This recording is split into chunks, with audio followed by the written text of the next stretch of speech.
Maqaan kiyya Taajuddiin Tunee jedhama. Itti gaafatamaa waajjira barnoota aanaa Jaarsooti. Kanaaf guyyaa har'aa kana asitti argamneef akkuma namuu argitan kana dhaabbata tola oolaa burqaa sadeen jedhamu kun dhaabbata nu keessaa madde kan aannaannoodhaa madde kan odaa mudaatii madde akkasumas burqaa mixeetii fi malkaa jabduu keessaa madde humna teenyaa jechuudha yookaan NGO yookaan non governmental organization akkuma jansan NGO tan nuti ofii keenyaa dhaabbannee jechuudha. Akkasuma mi jiran. Kanaaf obboleeyyan keenya kan asii baratanii abbootii teenya tan asoonii fi miila duwwaa deemanii nu barsiisan tana keessaa ilmaan daddalatan kanneen hegeree boruu ta'an kan biyya tana boru utubanii qaban sababa dabtaraa fi qalama dhabanii mana barnootaatirraa akka hin hafneef obboleeyyan keenya deeggarsa kana kan kana fakkaatu kana asoo isaan gahee asoon ta'an kanneen qabanii fi obboleeyyan keenya kanneen iddoo biraa jiranii wajjin illee qunnamtii taasisanii sadarkaa kanatti qopheessanii isiniin ga'anii jiranii jechuudha. Mi'a mileenaa galateeffadha. Ammallee irra deebi'ee dhaabbata kanaan baay'ee galatoomaa jechuun hin barbaada. Dhaabbanni kun reefu amma lafa qabachaa jira.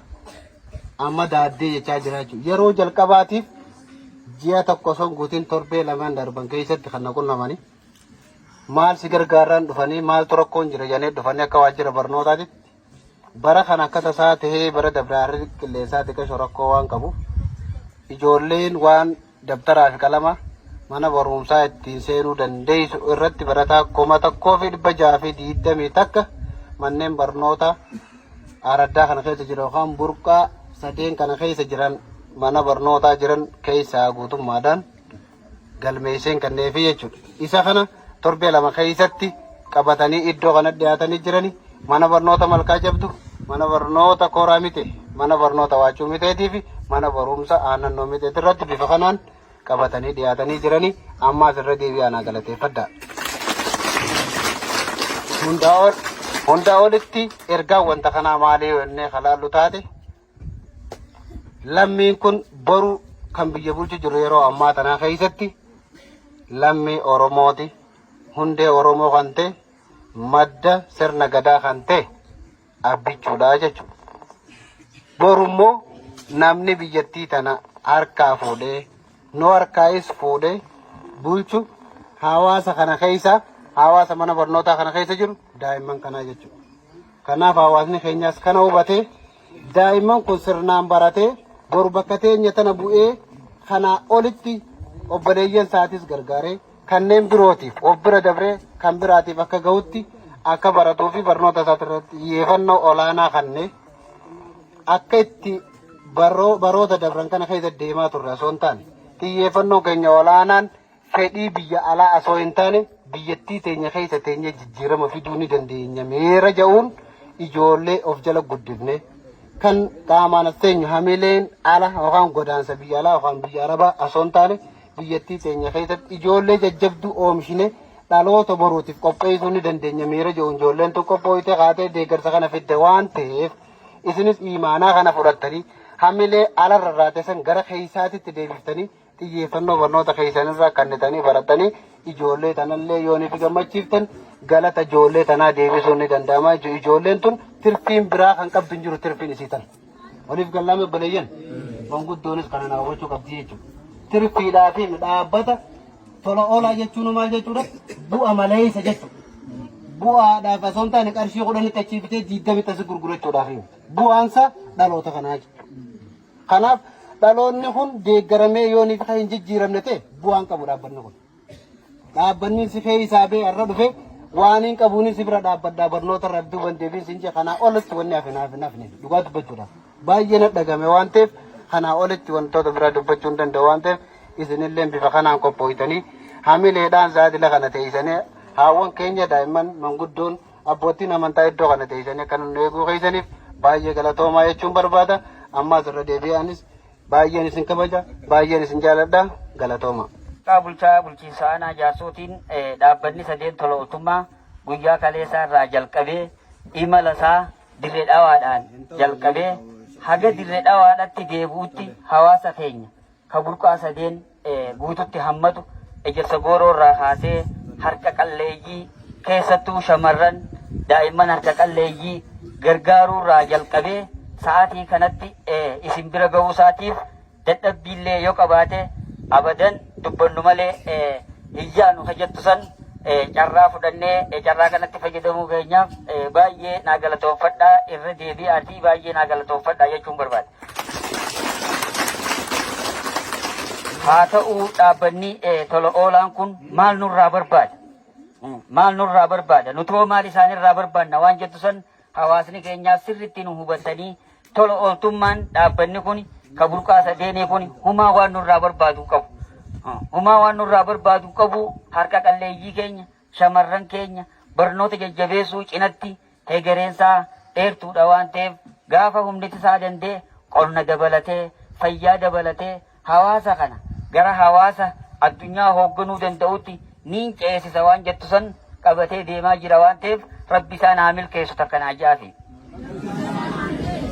Eegaa akkasumas sirriidha dhaabbanni kun dhaabbata hegeree dheeraa qabuu fi akkuma jenne san ganamarraa kaasee kaayyoo isaa nu himaa ture waggaa 13 dura gaafa nuti as jirrus sosochii kanaa kana jalqabanii haalli yeroo saniitis gaarii waan hin ta'iniif akkasitti mataa keessa dhawanii haga ammaa cunqursuu isaaniitiif ani hedduun gaddee isinis kana irraa balaaleeffadhaa jechuun barbaada.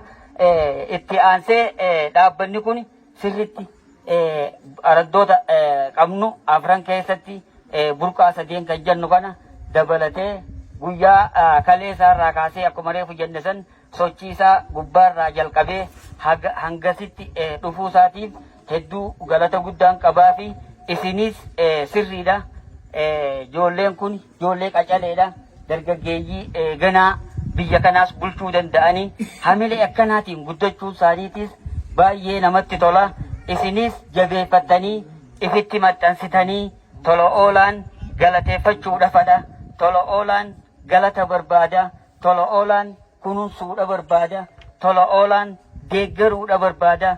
Tola oolaan itti dhiyaachuudha barbaada waan ta'eef waan kana hundumaa qabannee ijoollee kana ceesisuudha qabna. Har'a kana nu gargaaran borummoo maashinliisii nu dhaabuu danda'an jeetii yaada jechuudha. Har'a kana nu deeggaran kan nu deeggaran ilaaluu caalaa ilaalcha isaaniititu waa hunda mo'a waan ta'eef ani carraa kana argadhee qaama kanaa wajjiniinis asitti dhiyaadhee dubbachuu kootiif baay'een galateeffadhaa. Irra deebitanii hamileedhaan akka ijoollee kana naa jajjabeessitan adaraa akka bulchiinsa aanaa jaarsootti anis waan godhuu qabu fudhadhee isinis waan godhuu qabdan fudhattanii ijoollee kana jajjabeessitanii garmalee akka naa kunuunsitan isin birattis of birattis amaanaa rabbiin irratti haa eegu kan jettu saniin irraa bu'aa galatoomaa baay'ee jajjabaadha. Yaada bal'aa biraan qabanleen waan silaa waldiinnu kun deemuuf maraa'u obboleeyyan kiyya yookaan jaalawwan kiyya marti nu dubbatanii jira waan ta'eef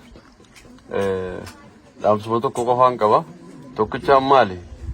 Ijoolleen harmati hiisuu kun marti amma namni guddaan hin jiru. Baay'inaan ijoolleedha wanni jiru waan ta'eef barumsa irratti jabaachuu wanni guddaan. Dhaabbanni keenyaas wanni irratti xiyyeeffate barnoota akka kaayyootitti waa sadii qabaatullee akkuma gartee durarratti qabee jirutti barumsa fayyaa fi akkasumatti gartee dinagdeedha. Sunitti deemna dhawaataan kan itti deemnu ta'a. Ammaaf garuu kan fardiidha. Kan gartee yeroo dheertuu sitti kan nun barbaanne haroora yeroo gabaabaa kan gartee yeroo gabaabduu keessatti jijjiiramni dhufuu qabu barnoota waan ta'eef barnoota irratti xiyyeeffannee jira. Kanaaf harcaasii ijoolleetii fi akkasumatti ammaas rakkoo barumsaa wajjin wal qabate kallattuma barbaachisu hundaanuu aanaadhaa wajjiniin ta'uudhaan kan furamu ta'a. Akka dhaabbataatti ammoo maateriyaal maali meeshaa isin barbaachisu meeshaalee isin barbaachisu barnootaaf maali meeshaan barnootaaf barbaachisu guddaan dursa qalamaa fi daftara. Kanaaf namoota ollaa keessan ni beektan. Ollaa ka'ee ijoollee daftara bitachuu dadhabuurraa ka'een hamilee barumsaa osoo qabanii rakkoorraa kan ka'een daftara dhabuudhaan barumsa dhabuu jiran baay'ee jiraachuu danda'a. Kanaaf ijoollee kana akkamitti akka fedhii barumsaaf qaban san akkamitti guuttisuu fi dandeenyaa jenneetii nutummaan ilmaanummaan keessan Ani isinirraa dhalate. Aradduma sanatti warra dhalate jechuudha. Akkasumatti araddaa maabara guraatittis araddoo saafran dhoyine kanarraa kiisha fiitirraa kiisha keenyarraa jechuudha. Qarshiin alarraa nu dhuftu hin jirtu nuti. Akkuma jaalawwan kiyya ibsanitti naggadanii waan kanarraa barbaadu mul'een isin jiru. Qarshii mataa keenyarraa eegalleeti hawaasa irraa dhalanne kana jijjiiruu qabnaa jennee amma akkuma ammaas durarratti jaalawwan kiyya tokkanitti waggaa dheeraa dura bara 2000 sochii akkanaa eegallee turre. Kanaaf amma immoo yeroonis waa hundaa yerootu deemaa waan ta'eef yeroo itti dammeenee itti fayyadamu waan taateefu hawaasni keenya akka araddaa sanaatitti manguddoonis hawwanis walaa daa'imman kun isin martinu barumsa irratti jabaadhaa hidha.